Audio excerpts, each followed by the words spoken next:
ঘাটালের ট্রেন আর ঘাটালের প্লেন এই বছর হয়েছে সারদাপল্লীতে। দোল দোল দোল দোল পাল দোল চল ভাসে সবকিছু তাইকা, দে দোল দোল দোল দোল পাল দোল চল ভাসে সবকিছু তাইকা। এই বছর থিম হচ্ছে রণতরী। আসি তোর লাইকা,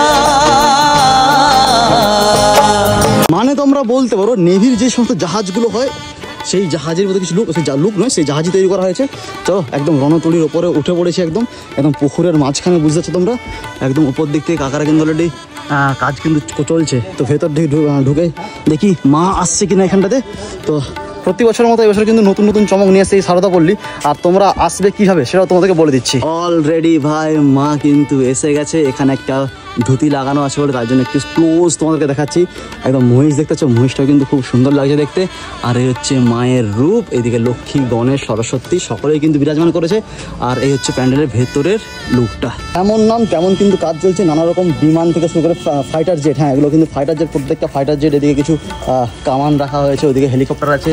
প্রত্যেক বছর মতো এদিকে হেলিকপ্টার থাকে মোটামুটি এখানে প্রত্যেক বছর মতোই। তো এই হচ্ছে F-16 মানে লড়াকু বিমান বলতে পারো তোমরা, রাশিয়া থেকে একদম ইম্পোর্টেড করা হয়েছে।